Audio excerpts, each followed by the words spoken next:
ایسا ظلم تو میری 70 سال عمر ہو رہی۔ ایسے کر رہے ہیں کہ جیسے اوپر کوئی خدا نہیں ہے، بس جو ہم کریں گے ہمیں کوئی بھی ظالم، ادارے بھی ظالم۔ 3 عیب جس قوم میں آئیں گے وہ قوم تباہ ہو جائے گی، ایک جھوٹ، ایک بددیانتی۔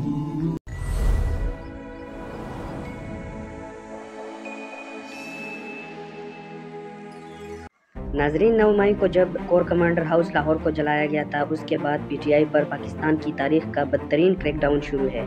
ان کے کئی رہنماؤں کو توڑا گیا ہے، پاکستان تحریک انصاف کو توڑ رہے ہیں، اور اس کے علاوہ وہ کینڈیڈیٹس یا وہ پارٹی کے رہنما جو کہ تحریک انصاف کو نہیں چھوڑنا چاہتے، ان پر ایسے مقدمے بنائے گئے ہیں جو کہ پاکستان کی تاریخ میں، یا آپ کہہ سکتے ہیں کہ برصغیر کی تاریخ میں ہندوؤں نے اس کو رائج کیا تھا، کیونکہ وہ یہاں کے لوگوں کو غلام بنانا چاہتے تھے اور انہوں نے یہ ظلم کیا تھا۔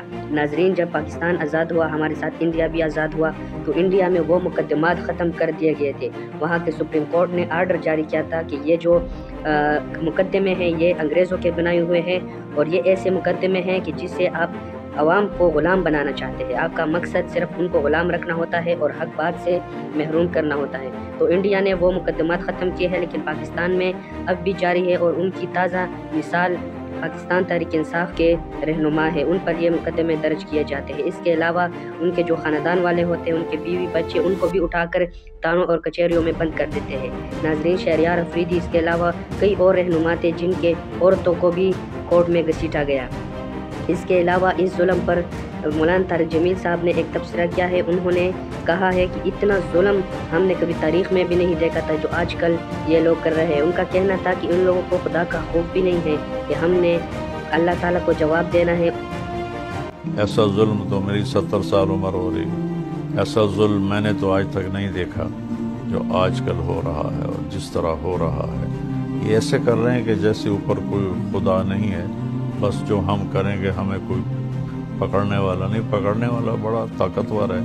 وَكَذَلِكَ أَخْذُ رَبِّكَ إِذَا أَخَذَ الْقُرَىٰ وَهِيَ ظَالِمَةٌ، اور پھر اسی طرح تیرے رب کی پکڑ آتی ہے جب وہ پکڑتا ہے ان شہر والوں کو جو ظالم ہوتے ہیں۔ وَهِيَ ظَالِمَةٌ، وہ ظالم ہوتے ہیں۔ عوام بھی ظالم، خواص بھی ظالم، حکمران بھی ظالم، ادارے بھی ظالم۔ 3 عیب جس قوم میں آئیں گے وہ قوم تباہ ہو جائے گی، ایک جھوٹ، ایک بددیانتی، ایک ناانصافی اور ظلم۔ اور 2 گناہ ایسے ہیں جن کی سزا دنیا سے شروع ہو جاتی ہے اور توڑ آخرت تک جاتی ہے، ایک ظلم اور ایک ماں باپ کی نافرمانی۔ ان 2 گناہوں کی سزا دنیا سے شروع ہو جاتی ہے۔